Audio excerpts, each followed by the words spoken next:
Are y'all ready to record?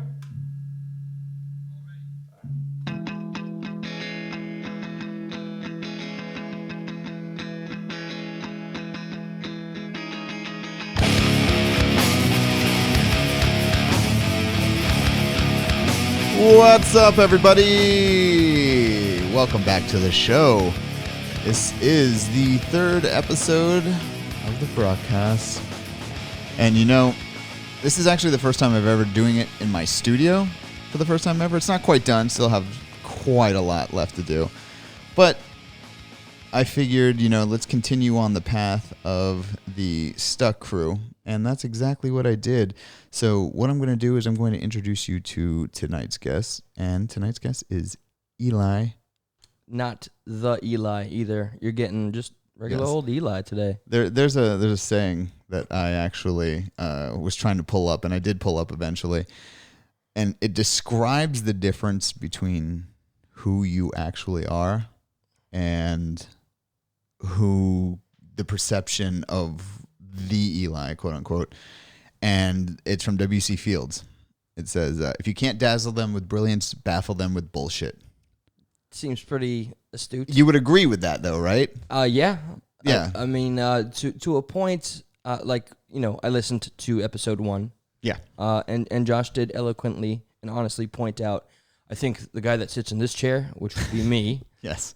started it for maybe, different reasons. Nefarious reasons. Clout or whatever the case. Yeah. I can't deny, I've always wanted since a kid. I was in the acting club in elementary school. I was in a play as a kid, and this followed through to middle school. Yeah. I always loved to perform. Mm-hmm. Okay, and I know we have that in common, Josh and I. Yeah. So when he approached me about the podcast, I have come to fall in love with podcasting, but also that element of being the performer. Mm-hmm. That stuck with me for a very long time throughout the show, and I'm now starting to kind of shed the skin of that artificial aspect. Yeah, because I can even tell you from the first time that I did Stuck, it was a completely different person. Like, your attitude was to come at people and not talk with people. I can cop to that, yes. Yes, and I think that that's a big deal to the fact that you've been able to slowly strip that away. Still in the works, Yeah, I of course I see it, and I'm going to sure some of the people who listen to the show are interested to see how much you've changed just due to how you're talking now is completely different than you talk on Stuck. I mean, I made it a point. For example, on Stuck, before I go live, and it feels a lot more pressured than this. I feel very, just unhinged is not the right term, but I'm very comfortable. Over there, I'd be drinking a Red Bull and ready to go at it and keep people entertained and talk and filler and blah, blah, blah. Now I'm just like, okay, I got my tea. I'm chilling. I had a stressful day at work. It's all behind me. Tomorrow I'm off. Stuck is tomorrow night, but I'm here right now. I'm very present. Well, I feel like also it's, it's the topic at hand that, it's not conversational right now. It's more adversarial. So I think that lends itself to a more stressful environment, where here it's more just a conversation. Which is why I'm excited for this. So a little bit of background. I keep saying Stuck, and a bunch of people pointed out to me that I didn't reference what that is. So Eli, Josh, and one more person by the name of Adam does a podcast by the name of Stuck in the Middle, which you guys should go check out. It's on Facebook. They do Facebook Live every Monday and Wednesday. So it's worth a check out. And I think you guys will be able to see the difference between this Eli and that Eli. Unequivocally. But my question for you is, do you think that you're going to lose your edge or thing over there if you were to drop it wholesale? No, not at all. I think there is very much a part of me that it has an edge, and it's just always going to be there. Yeah. I feel like at this point I've learned when it's necessary to tap into that, and when it's just not necessary, I'm at peace with that too. I'm just learning to relax more with it instead of always feeling like gotta be on point, gotta be quick, gotta get the laugh. Yeah. Well, and it's the engagement with your audience as well. Oh, that's a Yeah, that's a whole thing. But it's not even the adversarial engagement. It's the so. Oh, you can say, I know I play a womanizer. Well, no. I'm not even talking about that. Like female A comes into group that you're friends with, and if somebody random starts talking to this person, it becomes a little awkward. Well, but I don't know necessarily if you truly mean that, or if that's the how much is playing and how much. I think that's where a lot of you gets lost in translation. I can also cop to the fact that I'm absolutely guilty of being flawed and human. Yes, I can get possessive and jealous over things that aren't even yours. Exactly. That's period. I say things, but not just people. Anything in general. Like, yes. It could be like I paid a visit to a bunch of fans of the show recently. Yeah. One of them just helped himself to all my bourbon. You'll probably hear this. I know he follows your show. Yeah. So it's okay, buddy. I forgive you, but I am possessive of things that I don't want to say like I believe to be mine, but I just have that aspect of my personality, and I know it's a flaw, and I try to roll with it and work with it. And I'm forever a work in progress. Yeah, I mean, it's specifically not even necessarily things. It is with females. It's like you gather this group, like a harem, that are supportive of you. Yes. But the second they're like, hey, but what about this person? They break away, and it'll elicit a reaction. It changes your whole thing. But I think that's more of a personality thing. I think honestly, I think that's something deeper. Absolutely right. I don't want to say abandonment issues because I don't know, obviously. You might be onto something because very early on, and we mentioned one of the very ladies earlier in the kitchen. Mm-hmm. There was some cheating very early on in middle school, like when I believed I was in love. But I had a lot of relationships, like from New York to Florida. When I got to Florida. Yes, so that's by the way, just to say something real quick. This is the second person that I've had on here from New York. I've not had any native Floridians here, so. Yeah, it's all right. Florida's made up of what, but 90%? You're basically, I mean, when did you come here? 1996. Yeah, I mean. I'm pretty much all you were Florida. 6th grade, 5th grade, 6th grade at that point. Yes. So, but I'm still guilty of you'll get the New York accent if I ever get angry or passionate about something or I'm joking. Yeah. It's easy to tap into, or it just comes out. Yeah, and I think that, and I've said this out loud, and I don't know, because I've researched it. I'm obsessed with psychology and things like that. And I don't want you to take this offensively, like at all. Dude, it's all on the table, baby. But if you look down the list, and again, I don't know if this is the character, if this is Eli. It's textbook narcissistic personality disorder. Textbook. I believe that aspect of me is the character, but I'm certain there's got to be some bleed over. So and that's where I'm not sure, because even when you said you were hanging out with people and they were drinking your beer and it got to you. Oh yeah, I mean, well, and I understand because that's your thing. It was just one guy that helped himself without asking me or anything. Of course, that specific thing, But I mean that is one of the tells. A narcissist technically wants to control the environment and the thing that he's doing, whether it be by being more grandiose than everybody, so they pay attention to him. So now the room is his or theirs. Okay, that's something I noticed you've done too. I'm very critical when I look at all this stuff. I see everybody's little quirks. I think everybody's a little narcissistic because everybody's got an ego. I believe maybe to an extent. All of us are. Some more than others. I can be Absolutely. very loud about things, which I know is maybe distinctive. I'm the first to get up on the table and speak some shit out that nobody wants to talk about, but I'll do that. Yes, exactly. And that is half character, half Eli. Yeah. And I think I'm really starting to think that that's where people get really confused about you, because you never talk about your past. Even Josh would kind of drop hints here and there that he had issues with, drugs and stuff like that. And then he was here. And then you're like, oh, okay. Now we're painting the complete picture of what Josh was. It was actually still, it was that episode more insightful than knowing the guy for as many years. Exactly. Honestly. Like I've known him for a while, and that was the most into it. And I could see how genuine he was being, and for, as much as I know Josh, there is no act with him. What he is off the mic is kind of what he is on the mic. Like he'll play a little bit more devil's advocate on the mic, but I do believe he is eternally a contrarian, to his credit. That's very much a part of who he is. I can see that, but I don't know if he does it. That's not all he's to about. Stimulate the fight. I think he does it to stimulate conversation, but it comes off contrarian and aggravating. Sometimes and it has, and we've had our clashes. But yes, I couldn't be prouder of hashing it out with that man who I once believed to be infuriating.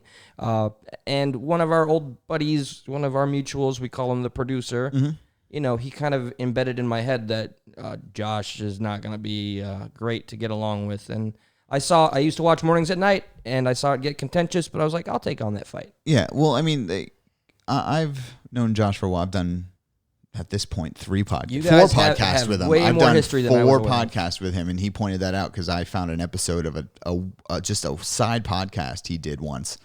And he's getting better every time he does a new show. Agreed. So I cannot wait until he quits Stuck and does his own thing. Well, as a matter of fact, I did save it for this. Yeah. For one, you're quitting Stuck? Nah, like you said, I'm willing to invest and stay for 4 years. Yeah. Until and then I got to see some fucking revenue or expansion. I'm proud of what we've obtained, but and I want to say also, and it was pointed out on that episode, Brock, you are a big reason as to why we're all here.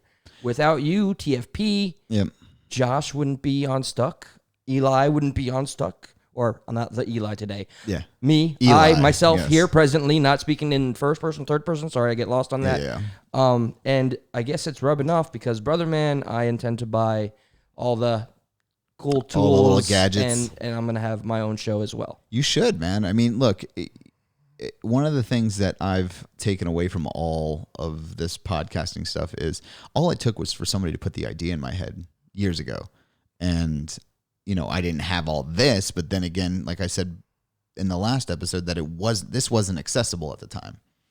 For me, you were the seed, and this can be accessible to me. Yeah, very accessible now. Been working hard, and that's been a part of my just life mantra. I've always worked hard. I started working at 12 years old. Well, I definitely know that, whether it's a character or not, Eli actually works hard. He works his ass off. Which is why I had issues with I guess what they requested as my availability for the show. Yeah. I would always be the one guys, and I believe this, I believe I can be more transparent about this now, and when he hears it, I'm sure he'll understand. I believed at the time when we were asking to do an extra day, it's like, no, you see, my job is paying me a little better than here, or whatever your job is at the time. I need to keep doing that because I have these goals. Now they're all in better situations. And I'm glad for all of us. Yes. And so to get people want to kind of come at you from a different angle, and I think that's kind of what I want to do here. You remind me of William Shatner a little bit if you've seen his interviews. You have to let everybody know where you came from. What is it that kind of chipped away at the block to get the statue that is you? Like, where did it all start? Yes, where did it all start? Where did it all go wrong? And where did you climb out of it? Because I know there was a while where it was dark. Oh, man. Yeah. I could jump right into a very extreme dark case. Let's go very early, okay? So very early, normal childhood for the most part. New York, in 4th and 5th grade, I already drew my first 10 comic book series. Mm-hmm. Every panel, every character, and that's where I was. I loved it. Happy family, happy life, good people. New York was innocence. Florida was a big game changer. Shock to the culture shock to the system. Remember first time at Indian Ridge when we went there for orientation, I looked around and all the pretty women and everybody was taller than me. Mm-hmm. I don't know if New York people are just shorter, but I told my mother, I said, Mom, like, everybody's so much taller. And she looks at me, and she's dead serious, bless her heart. She says, it's because they have the sun here. So I was convinced, oh, my God, I've been deprived of the sun, and that's why I'm short. For oh, 6 God. months out of the year, it's just cold and misery. Yeah, essentially. You know what? I never got to make a snow angel. Sorry, jumping around. So Florida was really...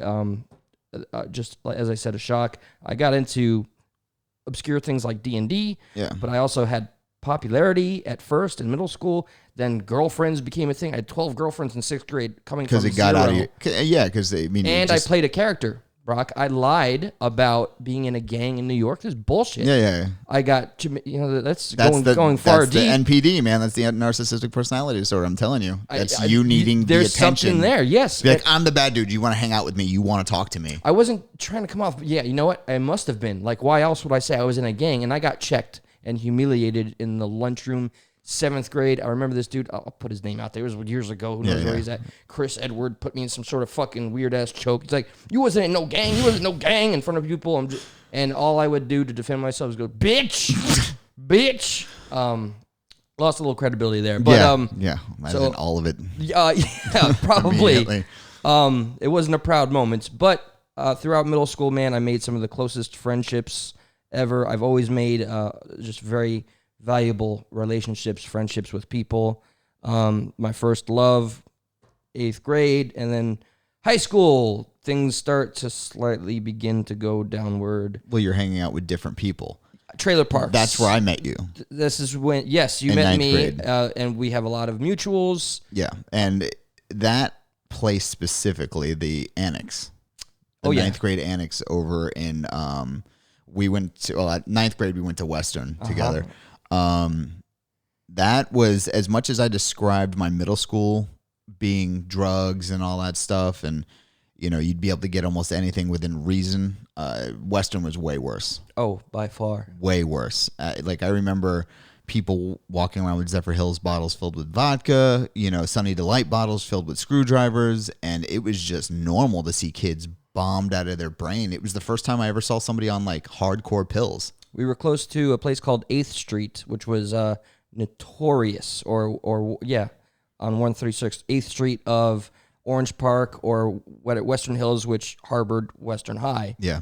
That was a drug street. Yeah. And a lot of the things that I slowly got introduced to, of course, I started to fall in with the wrong crowd. Mm-hmm. I was jumped by the Davy Boys. They no longer exist. I was G-checked. I was walking through the trailer parks, as I did for a long time. Because that's where you lived. And, I had to jump the wall of Paradise Village and walk through 8th or 9th Street, the most dangerous street. And they what colors you wearing? Who you repping? Who you with? And they jumped me. And then I was one of the Davy Boys. It was ridiculous. Yeah. And then from there, I don't know, man. I guess that's where we get into drugs and so on and so forth. But what was the thing that started it all, though? All right, so weed can be a gateway, period. Okay? That's what I said. It can. It absolutely can, and it was once I got comfortable with smoking weed. I was a true pothead, like half-baked Jim Brewer style, and I thought I found, like, my fucking religion. I loved being high, and I was like Jon Stewart and half-baked as well, the enhancement smoker. You ever seen $20 bill? On weed. Yeah. So, and then it turned into any activity I was doing, sex, watching a movie, playing a video game, had to be high or wanted to be high. And then I'm fast forwarding a bit. I was around 18. Somebody gave me ecstasy, and I got comfortable with ecstasy for like 2 years. Yeah. Until one night I had like an anxiety attack, and I put it like this. One day I just woke up with an entire new set of problems. Same personality, new problems like anxiety, severe depression, and I didn't know how to cope. And that really impacted how I became for the next many, many years after that. Now, is that how, at that point, you were like, all right, I have all this new set of problems. I have to form a personality that's indestructible. I became timid, like... All right, at some point I got arrested. All Yep. right, I had a felony, 3 misdemeanors. I'm open about this. I'm an open book. Yep. Turn the page. They're all expunged. I went through drug court. Yep. Okay, Josh and I had the same idea going on. Not the same idea. The same judge. Oh, yeah. I've learned this past week a lot of people have had. Oh yeah. Oh, I consider that I'm very lucky to have even gotten through the program. Can't believe I did. Yeah. But after that program, dude, I was a bit of a madman. Then I got into like Fight Club type stuff. Like, yeah, we would meet up and we just find a bunch of people and go fight, get drunk, fight. You know, do cocaine, do opiates, and yeah, I see the drug school real helped out there. Yeah, for sure. Yeah, big time, right? Yeah, it really turned you around there. It actually informed me of other things that were out there, but Roxy's became my mainstay. Like at some point, and I hope I'm not jumping around too much, but when I had my lung surgery, that... What was your lung surgery for? So it's an advanced form of pneumonia called epaema. Never heard of it. No, I don't know if that's the Latin term, but essentially they had to crack the rib cage open, stick 3 tubes in me, and drain me. When I went to the doctor, my lungs, I was told, was 90% full, and they said it's very possible. It was on a New Year's, and I forget what age, early 20s. They said, you might die tonight. You need to take you in the ICU. You need surgery. I said, it's New Year's. Can I go finish the party first, and I'll come back? They're like, no. Now, what was the cause of this? Was that you were just you'd beaten your body somewhat badly at that point? I was doing construction flooring for 8 years straight. Yeah, and possibly I think I inhaled something. I noticed there was a whole other crew there with masks on. They were spraying, and I was just breathing that in. While holding like Treadmore padding and carpet over my shoulder, very heavy stuff. So I'm labored breathing, inhaling this shit, and then before I knew it, I couldn't really breathe. So, so that surgery, which hurt like son of a bitch, I think 3 days in the ICU and then 3 months bedridden at home, where a nurse would come to my trailer and spoon feed me opiates for 3 months straight. Yeah. And then she just stopped one day. It's basically getting you addicted and They said, good luck in the world. Exactly what happened. And once I got dope sick, I'm like, I'm in the trailer parks. I know where to go. You can get this anywhere. So it went from, Percocet Vicodin to Roxy's, and that went from Roxy's to snorting, smoking, and that's where the real dark stuff begins. Okay, so before we get into the real dark stuff, at this point, what was your biggest issue before you had the lung issue? What was your biggest problem in your life? Before the lung issue, well, I was still reeling from whatever that ecstasy pill, that one fateful night, did to my brain. Yeah. So it was this new anxiety that I didn't know how to cope with. So honestly, it was anxiety. Anxiety ruled my life for almost a fucking decade, and I made some terrible decisions. And I mean that was it. Anxiety, which I believe I've conquered. So let's build this house here. Okay. Move here from New York, new kid. Trying to fit in, wanted to establish a name. Lying to all the girls or whatever to try to get an establishment. You got checked. Oh, yeah. That adds to the insecurity there. You started going down the drug hole. The ecstasy messed you up. Yeah, like something just clicked wrong. Clicked your brain a little bit off. I remember once I went to a doctor and was like, is it possible I have holes in my brain because what is wrong with me? Yeah. This is not who I was. And I came to really miss the Eli that was before ecstasy. Mm-hmm. I thought I became a different person. And when they looked at me in all sincerity and said, it's very possible, I cried, man. I cried my heart out because I thought I was damaged goods for life. And I made a promise that I'd kill myself by 30. Yeah. And I lost a relationship, a Canadian girl that I met online through LiveJournal, came to visit, stay with me for months, and I told her, look, this can't be serious, because when I hit 30, I'm out, and she got very, very pissed. Understandably. So basically, if this was building a house, you have a house that's being constructed on a really shitty foundation, but it's on a good piece of land, which is your parents raising you. They deserve a medal that could never be crafted by man.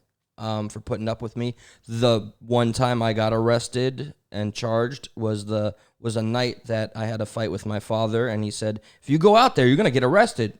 Guess what? So, parents, man, they know what they're fucking talking about. Yeah, because they've been there. Time and time again, yeah. So I'm going to share one of my darkest memories. Is this, all right, how far ahead is this from the point where you just said, fuck it, I'm going deep? This is pretty deep in there. Like, once I said fuck it, and I started turning to Roxy's was my drug of choice. Yeah. Was it like you needed it every night? It turned, multiple times? Oh, bro, I was buying, like, I was doing flooring, as I said, and I was spending, thousands.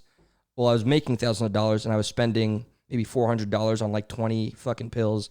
I remember for a week. They'd be gone in a week. So like half a week. So you're doing 40 in a week, roughly. It's very, very possible. There was one time I took 60 Xanax in one sitting with 2 bottles of liquor, one in each hand with spiked brass knuckles. 2 friends are sitting in front of me, just there. They want to intervene. And I said, if you cross this line, I'll try to beat you to death. Don't stop me. One guy who was visiting me, trying to get me into his church, he left. My old friend, Tom, he's like, I can't watch this. He went and got my father. By that time, I had ingested 60 fucking Xanax, and I blacked out for 2 weeks. My ex-fiance was there at the time when I came to. And I know that I'm adding details without really forming the whole story, but it's hard to walk back through this a little bit. But, so there was that OD. So when you came out, did you go to the hospital for that? No, I was a fully functional working adult. I DJ'd at Kaboom's in a blackout, and I have just vague flashes and memories of doing little things here and there. I was on a mic with 500 kids on the skate floor, DJing and talking to the families. I was told that I threatened to murder one of my coworkers. I have the distinct memory. Me and my father are driving into the neighborhood. There's the school bus, and all the families are there. And I was out of it, and then I just came to, opened the window, and shouted at the top of my lungs, "Fuck you!" and just went back out. Jesus. And this is not the darkest I'm gonna share. No, it's not. That's not. It's not even. I wasn't Jesusing the darkness. The random brashness of that. And the fact that nobody at that point hadn't kicked the shit out of you. I mean, later in life I had some ass kickings, but somehow at this time I was still inundated with people that were tough guys. And from what I remember, Kaboom's wasn't a healthy environment at all. No, it was it was run by the mafia. Like, I can say these things because they're shut down. Yeah. The New Jersey mafia totally ran Kaboom's. And there was creepy shit going on with kids there, wasn't there? There were some party servers that would date a little further out of their age bracket, okay? Like way? Yeah, I mean, shit, man, I'm friends with one of these guys on Facebook. They're in their early 20s, and they'd be fucking with a 14-year-old. Okay? Yeah, that we can all agree that that's disgusting. Fucking that dude should be set on fire. Awful and wrong, yes. Yeah. You had that going on. People were smoking joints or out of their pipe, like behind the skate counter, which is bad because I went there as a kid. That's literally where one of the places I picked up my love for video games. I played Mortal Kombat 2 there for the first time. That's for the first time. Yeah. So I think it was called Skate and Putt at the time. Yes, that is correct. And just to know that all that dark, terrible shit, and I'm sure it was going on when it was Skate and Putt too. Yes, same owners. Exactly. So it's just terrible to know. And, you feel lucky in a way that, no dudes tried to snatch you up, put you in a van, and that was it. I mean, yeah. They swept a lot of shit under the rug. Of course they did. It got to a point where I was actually filling out the accident reports, and just everything was mishandled. Like, it was just the illusion of an establishment that worked. So you did that for 2 weeks under a full, like a blackout. Xanax haze. Yep. Mm-hmm. And then sometime I just came to, and I remember vaguely, I'm like, okay, wow, there's a lot of just blank time. Yeah. I made a lot of calls, and there was this period I got into where I used to take pride in getting drunk and getting fucked up and taking, whether it be opiate or benzodiazepine, blacking out and looking forward to the calls I'd make the next day. You know, it's funny. Like I feel that you always do this thing where you go to the edge that you can go to, and then you go, oh, this is bad. Okay, I'm going to stop now. And then 6 months later, you're right there back at that edge. I, time and time again, I have gone to that edge. And for example, you see a scar right here next to my lip. It's like what'd you see, like a half smiley face? Mm-hmm.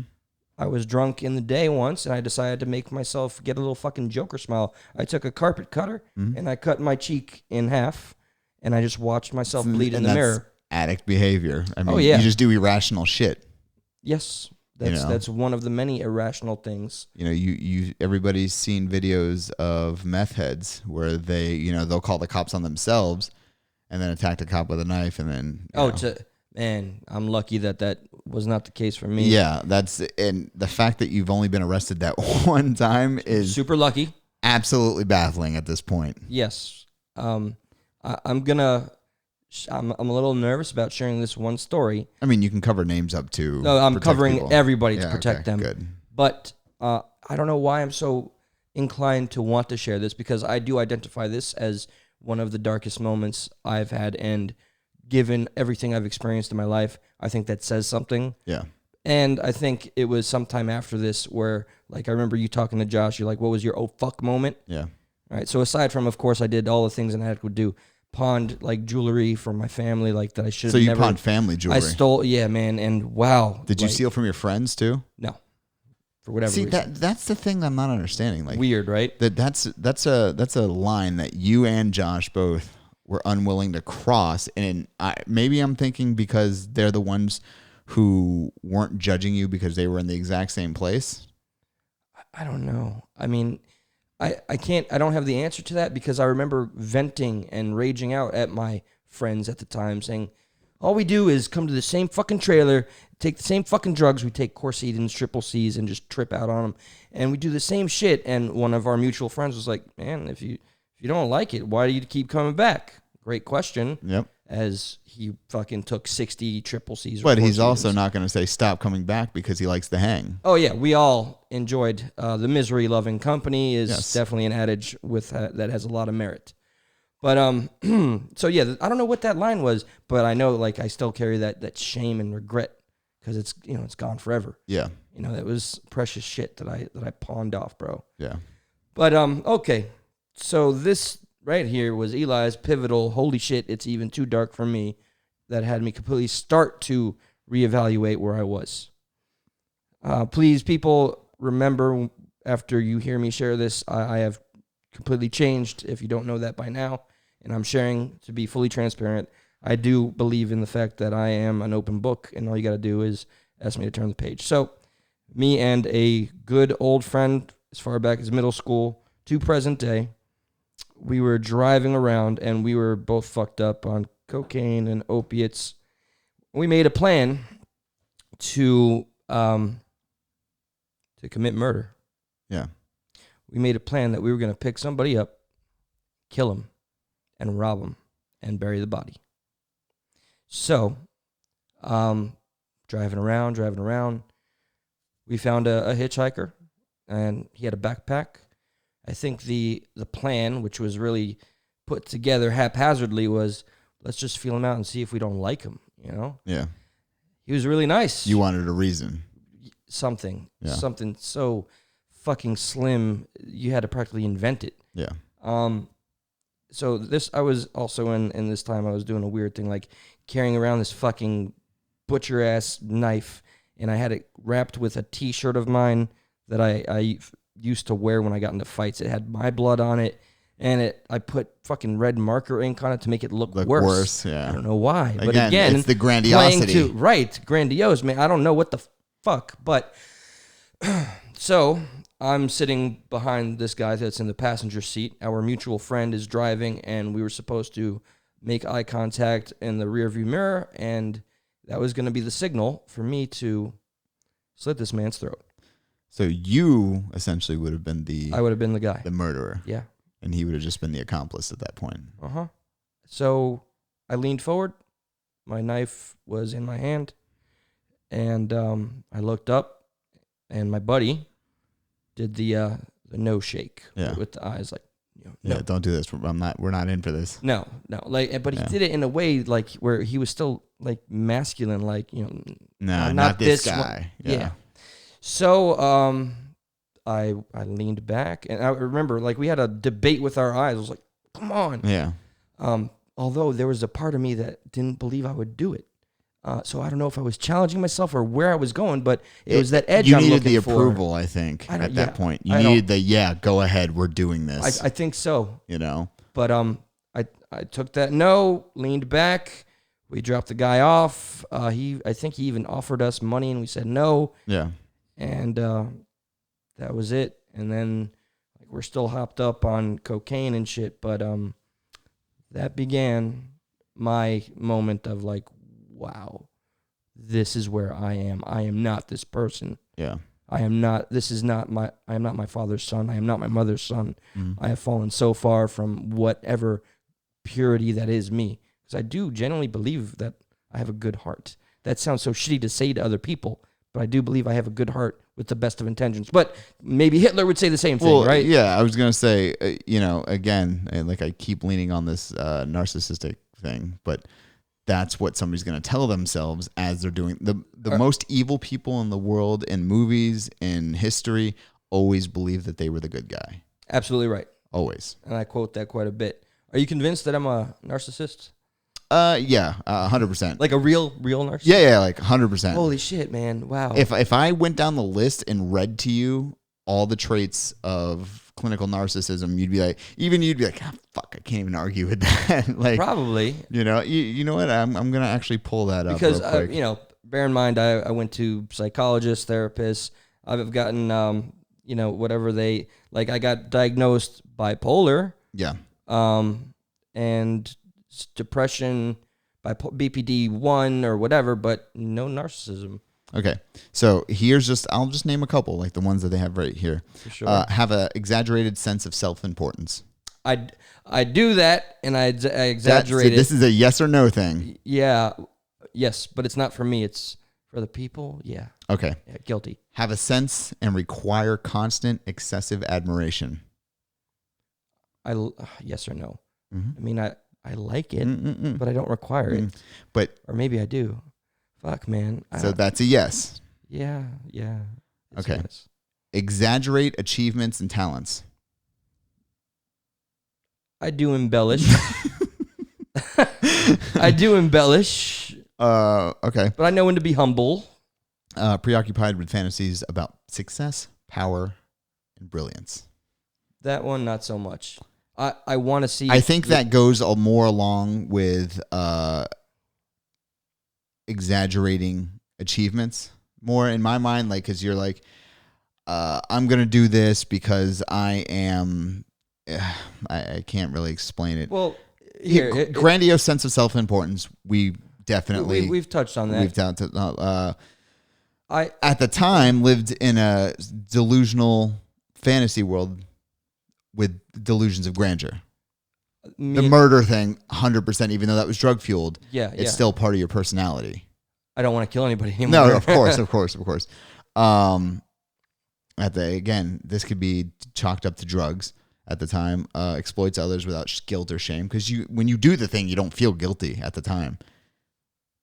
I mean, yeah, there was even an instance recently where I pointed out something about someone that they'd rather me not point out in a public manner. Yeah. So if that's an example, then... So, and here's another one. And this one, I think it's going to be different for every person that deals with you. Frequently demeans, intimidates, bullies, or belittles others. That's a wide range of fucking things to do. I'd like to think that... And I know there are people that feel belittled by... maybe things you say, because when I'm around, you don't say them that way, so I don't see it. And like I was saying before with the female thing, the possessiveness over a female, person A or female A will be trying to talk to guy B, and you'll be like, oh, fuck, I need to stop that. So you talk to female A and be like, hey, dude, that guy's a fucking murderer or something like that, and then that person will look less at them, and because you've always been their friend, they'll stick with you. That's why I've been trying to find the abandonment. There's got to be something there that like really has influenced you. There's a lot of cheating, and we skipped a whole lot of relationships that I was in, and I've been in and that loss. Gave you the abandonment thing to where you're trying to hoard. It definitely generated insecurity. Okay, absolutely right. So that makes sense now, and I think people are understanding where you come from when you do or say certain things, or the character. You know what? Real quick, yeah. All right, so one of my first loves, the girl that took my virginity, this one that we talked about earlier, a mutual friend. Same friend that I was gonna murder somebody with. All right, he fucked her while I was with her, and I loved her. I still do. We still talk. We're still connected. We say that we're always going to love each other. Yeah. But that shit stung, and it still fucking hurts. I forgave him. He went through his own damage, and he's a family man now. I'm so proud of him. That took me a long time to cope with. And then my ex-fiance, we just started cheating on each other, like revenge cheating. Yeah. And this is where I became a professional asshole. I found 3 lady friends. There are 3 girlfriends, and I, one by one, treated them like garbage. Dated and fucked one, and then done, then the next, and then the next. It was disposable. Yeah, and I did damage to their friendship. Like, they came together after, but like that, this is stuff that's so far behind me. And I really like... Yes, but it's a part of your journey, and I feel that it's an important part that people need to understand. For all the good that somebody does, people have to understand all the bad that they do as well. Because then you get the complete picture. You're like, oh, that's why he does this, or he does that, or that's why he gets defensive about this, or gets protective over that. Not that I wanted to justify anything, and I'd tell anybody to please call me out. And I'm prepared for any conversation. This is not a challenge. But I really hope that people take away that I am definitely better than I used to be, continue to be a work in progress. And I know a crazy person doesn't know they're crazy, which makes them crazy, but I don't believe I'm a narcissist.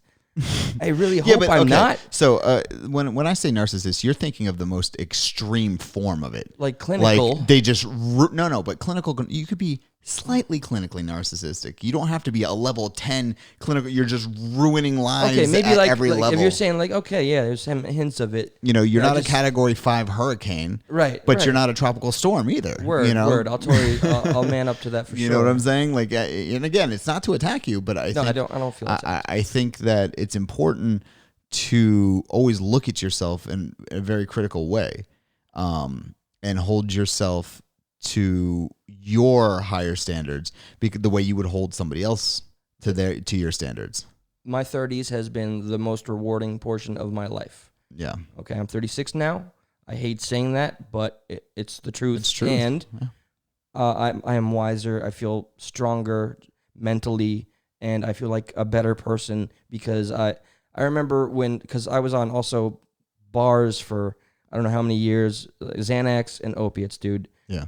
I remember when I started to get off this shit, there was like this one pivotal moment. How long after the whole pick up a hitchhiker and stab him thing did you start to go, yeah, we should probably get this cleaned up real quick? Well, the buddy ended up going to prison for 5 years, and he I'm going to tell you this is after the show. Yeah. And his lawyer got him out of a 20-year stint. All right, he went to prison. He did some serious shit then. Oh my goodness, yes.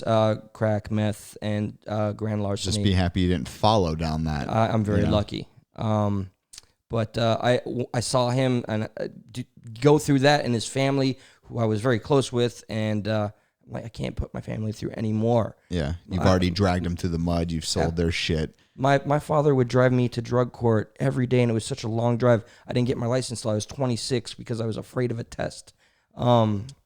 So yeah, just my family is literally the whole reason that I am here, and am determined to make them proud, and I know making myself proud is vicariously making them proud. Yes, you have to, if it's one thing that I've learned about this whole thing of change is in order to change, you have to have great support system, but B, you have to be willing to be selfish.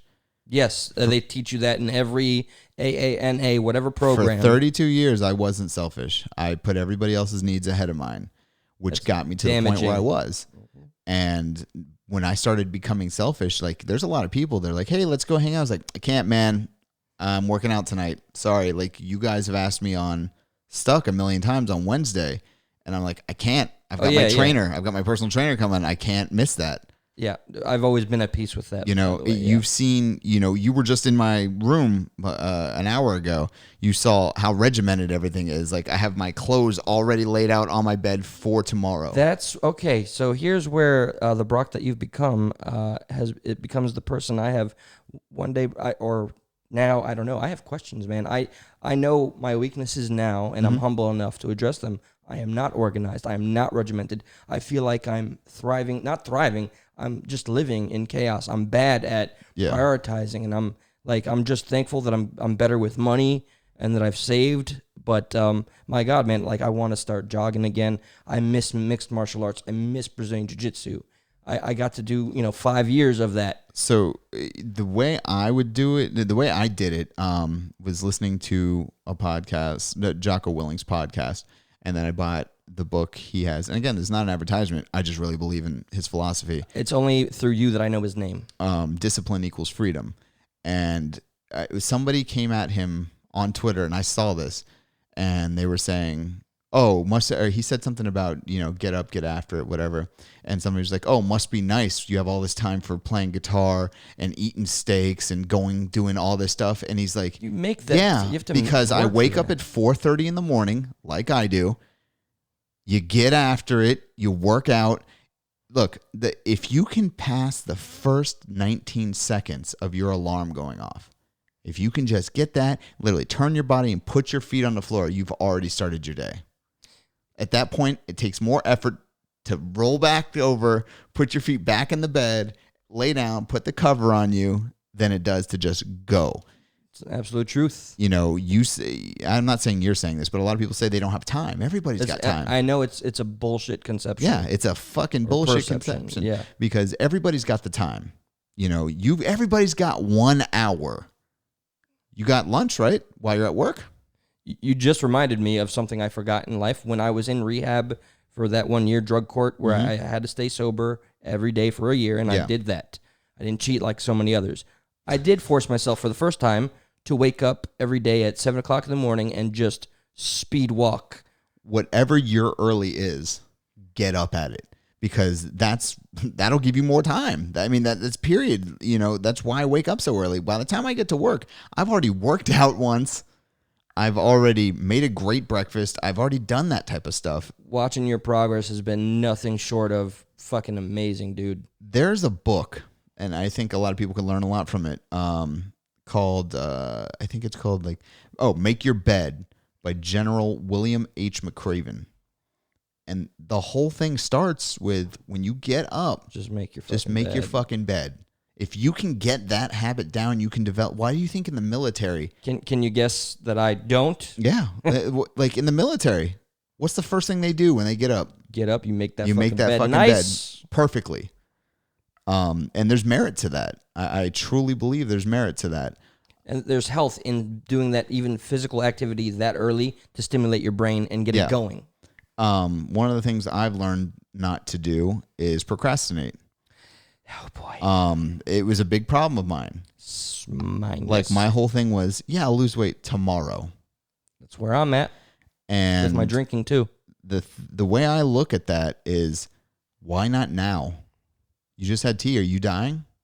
No, man. I feel actually very nice and relaxed. Exactly. You're not dying. And I have all these things that I know I could do instead of drink. Like I love my VR and it's exercise. And the time that you don't have is when you're drunk. Yeah. You try to lift weights, you're going to drop it on your goddamn neck. Dude, the things I've done, like nearly cut off my finger and, nearly shot my kneecap off. Yeah. All because... drinking. Exactly. And all you have to do is just substitute. Like, if you have a healthy addiction, it's fine. If you're loving working out and you get after it every single day. I miss the results. I don't miss the work, and that's what sucks right now. But see, you have to put in the work to get the results. But see, I think that you weren't truly like wanting to make the change at that point, because when you see the results, then you love the work. It was very satisfying.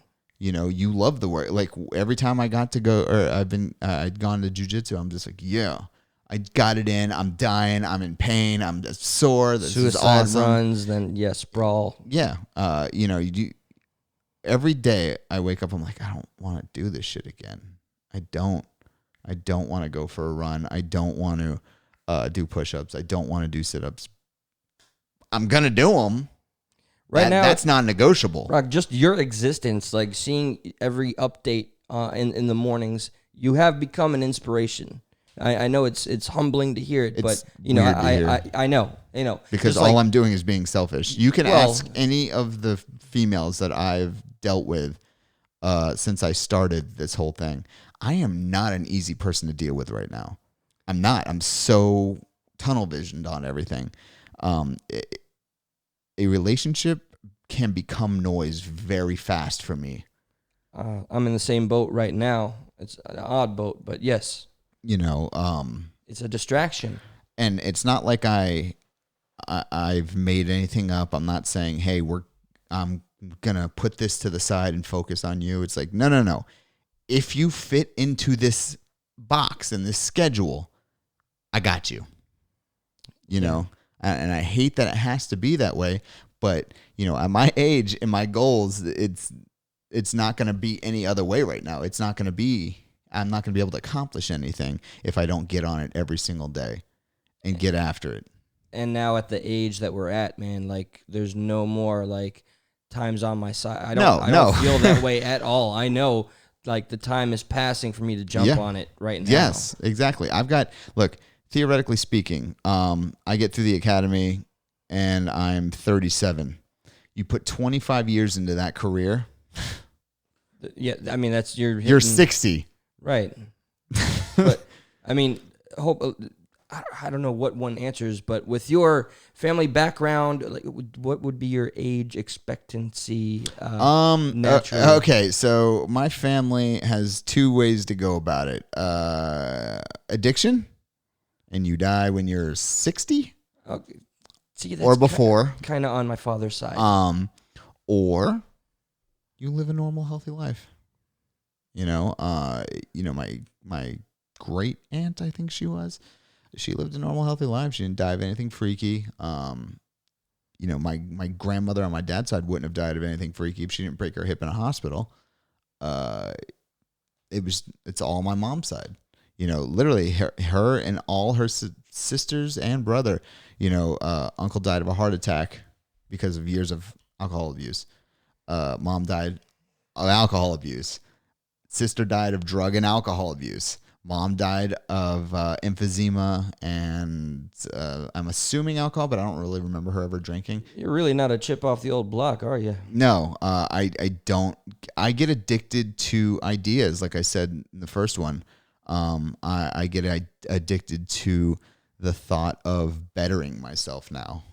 And before, I think I was addicted to destroying myself. Oh, and I think I've made it clear I was that. Yeah, and I think that's what most people that are in these precarious situations get into. They get addicted to destroying themselves. They're like, fucking, I'm almost done with this road. Let's just keep going till the wheels fall off. That's not healthy. I convinced myself to become a nihilist. I went through so many different schools of thought, ideologies, religions. Now I'm an atheist, but literally born Catholic. Then I voluntarily became a Christian. Then I started to dabble in Shintoism, Buddhism, and then finally agnostic and atheist. My whole thing, I've boiled down to the anagram, is that right?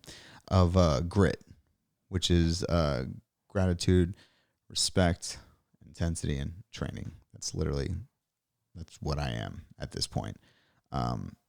If like Thanksgiving Day, most people, they go to their family's house, they eat dinner, they're all good, they go home, they pass out in a coma. Yeah. What am I going to do? I'm going to wake up at 4:30 in the morning. I'm going to get after it. I'm going to go eat a little bit of food, not a whole lot. I'm going to come home. Going to get after it again, just like any other day. What would be your best advice? Hypothetically, I'm probably going to procrastinate, so I don't even know what the point of the question is. But let's say... Do you turn your phone on silent when you sleep? Oh, fuck yes. I'm always getting shit on because I don't answer my phone. I don't look at text messages. But I am guilty of the notification shit. Here's what you do. Yeah. Set your alarm. Only one alarm for the whole day. This is the only alarm you get. If you don't get up, your whole day's fucked. Okay. Set it for. Do you have to work tomorrow? Nope. Well, just the show, but. Yep. And since you're not going to be drinking for this, set your alarm at 6:30. Oh boy, yeah. 6:30. It's easy. Yeah, no, it's painless. You know, I've been up for 2 hours at that point.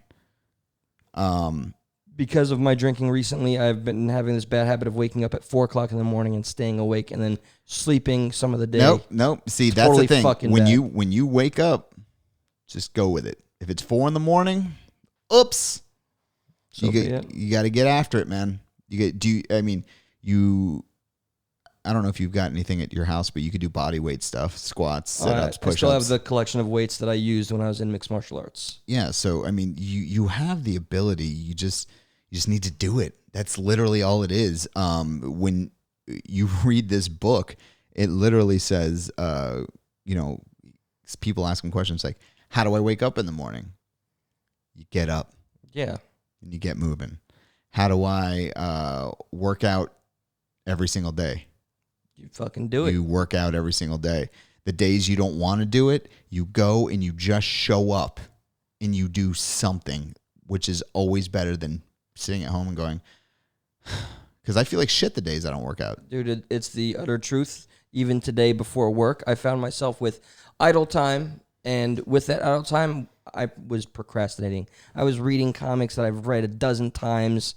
And I was just like, and I don't really want to get into playing a video game, but I know I should be doing the push-ups right now. But fuck it. Earn your sleep, man. Earn your sleep every single day. When you lay down in bed, I stay awake if I don't get after it. I'm annoyed. I need to go do something. I'm not a joy to be around at that point. That is something that is gonna be hard for me to harvest, because it is until you do it. I mean, I remember once upon a time I was able to keep a regiment and get all fit. It's so far gone now. Yeah. So a phrase I actually learned recently was the shortest pencil is longest than the longest memory. Write it down. And I love making fucking lists. I love writing in general. general. Write it down and follow it. At the end of the day, if you did not do everything on that list, you should be ashamed of yourself. This is the badass Brock that we've come to know through the show. And, man, remembering you from high school to who you are, where you are, what you are now. Yeah, but look, in high school, I was insecure as shit. I remember. I had nothing. I had good family, of course. Everything I hid was basically hidden by music. You were very malleable. Yeah. I had no which way I was able to go with any group. I was totally good with that. And you acclimated to whatever the needs of others were. As you said. Well, and I'm still able to acclimate to any environment I'm in, but... Well, you have your priorities straight in this day and age. Well, I also like to dictate what my environment is. Yes. So that's where a little bit of my ego comes in. A little bit of ego is good for everybody. I'm 100% with you. Ego prevents you from doing some dumb things sometimes. Oh, for sure. It can lead you to some dumb things. Ego can't rule your life. Like I said, the books that I read were Discipline Equals Freedom from Jocko Willink. And when you listen to the audiobook of that, it's even more intense. I'm not good with audiobooks, but I am fully invested in reading this book now. Can't Hurt Me by David Goggins, as you see the shirt I'm wearing. If I'm in... Not to be confused with Kenny Goggins? Yeah, no. David Goggins is the Navy SEAL that had that story about if he was to go to meet God when he was 300 pounds working at a cockroach thing. Oh, I remember this story. Yeah. His name is David Goggins. He's the one that a rich guy would pay him to. Yes. Yeah. Okay. I thought his name was Kenny. That's the hardest dude in the world. Man. Yes, he is. You know, he after he was 300 pounds. He wanted to be a Navy SEAL. I saw his episode on Rogan, brother. Yeah, I love him. Well, I'm letting the people tell know. the people.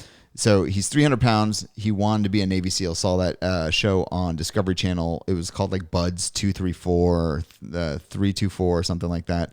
And he was like, "I'm going to be a Navy SEAL." And they were like, dude, you're 6'1". You have to be 170 pounds in 3 months." And he did it without a question. After he got through Buds and, became a SEAL and everything. And the way he walked away from that roach-infested room. Yeah, he just dropped his stuff, his Ecolab shit there. And he's like, I'm done. And I think everybody has to have that moment. You had that moment. You had to have had that moment. It wasn't just the killing thing. Turning away from the lifestyle and saying it's not sustainable.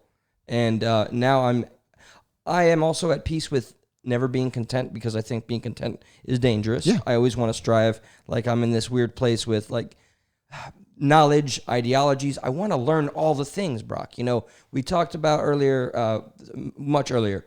I'm right now embedded with some of the more left book people. Yes. And it didn't start as genuine reasons. Okay. Yeah. I'm not interested in becoming a communist. Sorry guys, if you hear this, but I got embedded, and I'm just interested in the conversations. And I do enjoy this feeling that I'm, investigating or reporting. That's why I like Tim Pool. I like his come-up story. These are people that motivate me and inspire me and give me ideas. I mean, I think, honestly, though, you need to focus on you. Yeah. I'm starting to realize I have a lot of things that I distract myself with. If the rest of the world burns, there's nothing you can do about it anyway right now. Looks like we're getting there, too. Huh? It's real, You see these people out here every day after the lockdown started. They were getting after it. They're running because they didn't have anything else to do. Oh, for sure. Yeah, that was interesting to see. There's two things that had happened during this lockdown for people. Either it was the best thing that's ever happened to them, or it ruined their life. And look, if it ruined your life, I don't see that. I see that it made you better. Yes, it might have ruined your relationship. Clearly, that relationship wasn't working. Could have financially strained you. Yes, absolutely. And other people, with the furlough, like, not to get all nuanced, but, I know people on all sides of that, just like you do. Yep. Where the lockdown, that cost them their jobs, their livelihood. Yep. They're in a hard reset right now. Absolutely. But I also know some people that were able to really game the system. Well, I also know people that had that hard reset, but they took it as a time to be like, all right, I've lost this job. Now I got to get after it. And they started putting out 50, 100, 200 resumes out every week. And now they're in better jobs that they couldn't even have fathomed that they were going to have, I feel like I want to put this out there. I'm actually happy with the job that I have. Yeah. In a nutshell, I don't have to say the company, but it's a big corporation, and I am a liquor clerk for a large corporate place here in Florida and everywhere, and I'm on my way to becoming what's known as a specialist. This is easily a job that I can retire with. Yeah. But it's not what I want to settle for. I'm willing to settle for it. Podcasting to me is a possible out. When we were going through the narcissist list, podcasting is not like my want for success. It's my passion in doing it. Yeah. And I do love speaking, and it's not even about performing. I just love speaking from the heart to everybody and anybody that will listen, and that's all there is to it. Well, I think that's important, but I do think that I think you need to invest in yourself a little more. Like you said, you're having some trouble. repair work. Yes, and again, it could be as simple as going to a jiu-jitsu school and getting your ass handed to you for 2 years. Oh God, until you learn it so much to get yourself. I mean, but what is your reason for not going? Procrastination and That's time. That's it. But you do have the time. Oh, I'm absolutely sure. I know I do. Yeah. I can't run away from that. It's 6 days a week at most places, sometimes 7. I'm working, 40 hours a week. They have morning and night classes. Yeah, there's no excuse. There's no excuse. Wait, night classes, like till what time? So at the place I go, their last class starts at 7 or 8, depending on the day. And then the mornings are 10, 9 in the morning sometimes. because I just have it worked out to now I'm going to be the main closer. Yeah. So now I'm going to have daytime time. And you've got daytime classes. There is no excuse. You could literally accomplish, and it's an hour out of your day. 1 hour. That's not asking a lot. And I'm not saying that that's what you have to do. I'm just saying that that's an option. I want it so bad, dude. You know what? Just to make the stakes higher, I'm going to cement this on this episode. Yep. Within one fucking month, if I am not in a Brazilian Jiu-Jitsu school again, you need to... How far is this area from where you live? Oh, this was like a half-hour drive. Okay. All right. I just had to put that in my head to kind of see where you'd be, because I was like, I'll meet you on the mat at my school. Oh, dude, I do want to visit you there at your school, but I also want to get refreshed on some things. But my God, dude, I miss all of it so much, and I'm tired of saying I miss it. Yeah, just fucking get it done. I mean, that's all it comes down to, is getting it done. If you don't take the time for yourself, why should anybody else?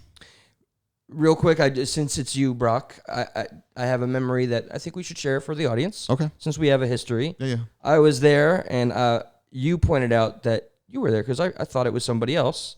I thought it was Ogre, but it was you. You slammed our buddy's head into the table. 7th grade.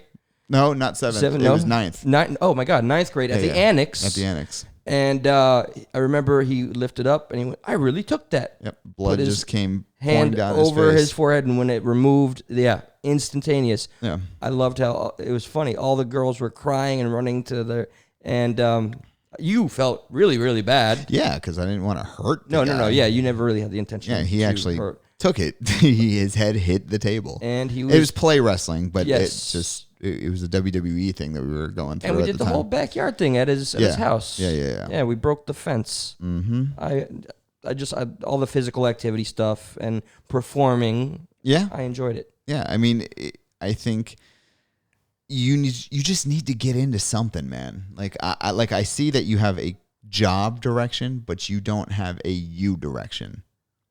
Yeah, I know Eli plays games. I know Eli podcasts. I'm loosely I'm trying to get myself back into enjoying video games, because I'm losing like a passion for things that used to be my go-tos. Well, it's because, I mean, there hasn't been like that game. I mean, Ghost of Tsushima this year. That, you know what, that had me hooked. True. But we also have to understand that it's an off year because it's a new system launch year. Yeah. So things start ramping down on the previous generation, and they immediately ramp up on this next generation. Are you buying a console or you PC? Console and PC. Console and PC. Yeah. Your PS5. preference on PS5? Yep. See, I want to go that route too, but I've decided I want to step back and just watch the console wars play out a little bit, and there's bugs usually at the launch. I'm going to wait a year because, like I said, right now I don't even if I bought one, it would literally collect dust in a box. Oh, yeah, no, you have too much going on, I think, to really get inundated. Again, I can carve out an hour a day to get some stuff done. Yeah, but I think you have more important things. But it's just not worth it right now to me, you know? Correct. I don't want to stop seeing those updates of yours where you kill a pound in a fucking day. Like, I have, all this training I'm trying to do for the police academy. I'm trying to get my skydiving license. I'm trying to, I want to get my pilot's license after the academy. There's a lot of things I want to do. I see how that just... I want to get my black belt eventually. Like, and that's 8 years down the road. You have just absolutely legitimate goals that are there in place to not only make you a better person and a more fulfilled person, just they're so much better than the goals I think I have right now. So that's the thing, though. Why don't you have those goals? I don't know what's going on. I find myself frustrated what you need to do is say nothing is good enough. I did 100, sit-ups today. That's not good enough. I need to do 200. I'm good at starting and then not picking back up where I left off, and that's the problem right there. Yeah. And it's going to be infuriating to hear because that's consistently been the thing. Hey, I fucking, for 2 weeks, I was lifting weights, and then I just stopped. Yeah, but so when I was saying that I used to procrastinate a lot, one of the things that Jocko said that really took to me is like, the only thing I procrastinate on is taking a day off. If I want to take a day off, I'm like, I'm not feeling that well, I'm tired. Go to the gym. Hit it up, go for a run, do something. if at the end of that workout, you're like, yeah, man, I really need a day off, then take the day off. As you said earlier, earn that sleep. Earn the sleep. Earn the rest. Earn your meals. I don't believe in that fasted cardio shit. Like, that's insane to me. What is it? Fasted cardio, where you don't eat and you go fucking run. Oh, I think that's immensely just bad so for you. bad for you. Your body has no fuel to run. Well, speaking of bad things, another thing that I'm going to work on, what do I normally do? I go to work, and seeing as, look what time it is now, I'm going to go home, and if I don't drink, I'm going for not drinking tonight. Remember, I'm listening. I'm not cold turkey. Yes. I usually eat fucking dinner at 2 o'clock in the morning. Yeah, and it's 11:41 right now. There's no drinking happening tonight, dude. Don't do that to yourself. I'm telling you. I'm telling you, don't do it. Yeah. You're trying to set this up to get to a better place. I gotta just have like one fucking cup. No, I can't cold turkey. Because look, no. But you can cold turkey tonight, can't you? I think I can. Yeah, I know I can. You don't need to blow the doors open every time you just take one drink every night. That's just leaving that door open. Like, you're just like, oh yeah, I've already got my friend at the end of the night. I'm gonna earn that drink. So all the shit you've done all day has been negated by this shitty drink that you just had. Fuck, man, that's pretty on point, because that's what it feels like. I'm not saying don't drink ever, because no, yeah, because it's not realistic, and it's not my goal. It's realistic, but that's not your goal. Yeah, like, just not at the moment. But I have identified I drink a little bit more than I should. Yeah, and I need to lessen it. Getting it done and finished, I don't know if that's where I need to be, but if that's where the journey takes me, so be it. But I can at least give you this, Brock. Being the inspiration you are, sir, as weird it is, I'm gonna not drink tonight. Okay. What are you gonna do tomorrow morning?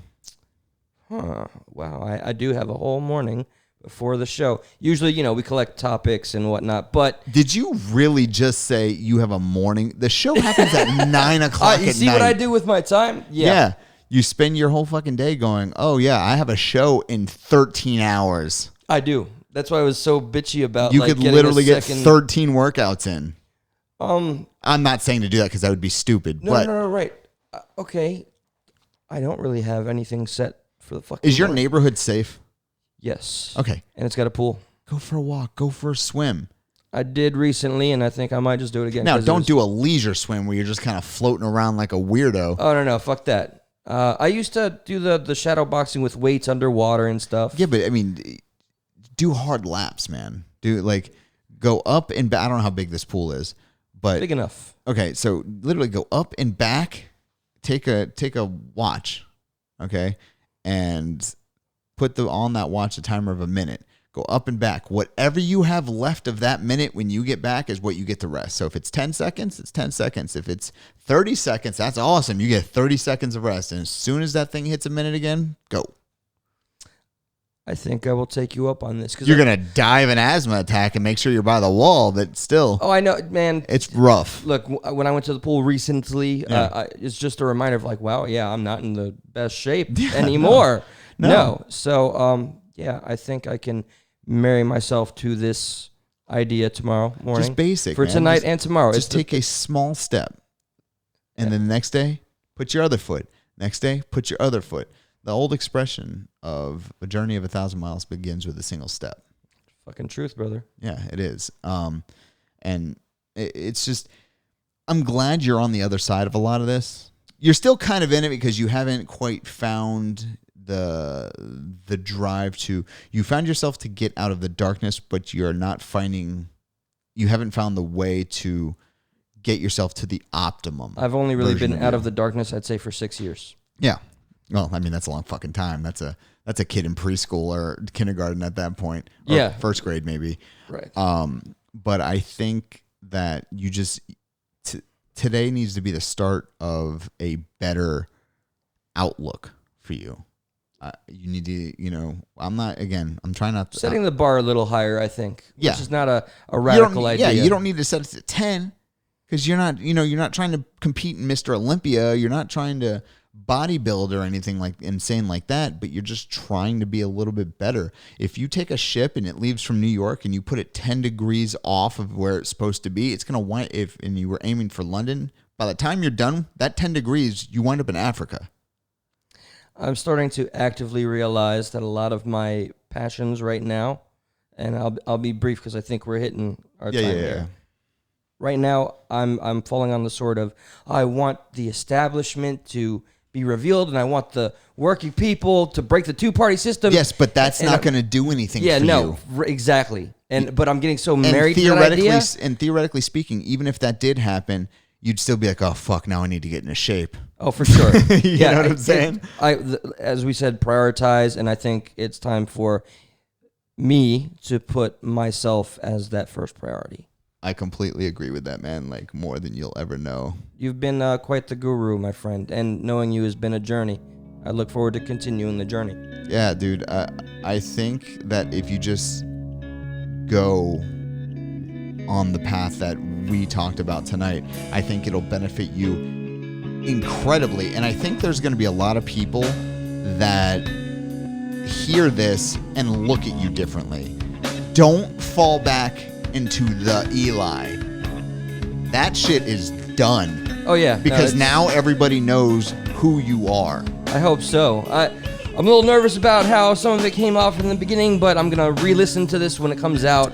Don't worry about how it came off. Look forward. Stop looking back. Yes. That's what's Again, up. Sonny Bono looked back and he forgot the fucking tree that he ran into. Correct. So very poignant. I'm not saying anything, but I am saying that I think you can do it. You just need to put your fucking head down and get it done. Humbly agree, my friend. Eli, thank you so much, man. Thank you. I'm so honored to be a part of the broadcast. All right, I will talk to you guys later, and I'll see you next week. Until then, go ahead and find your why.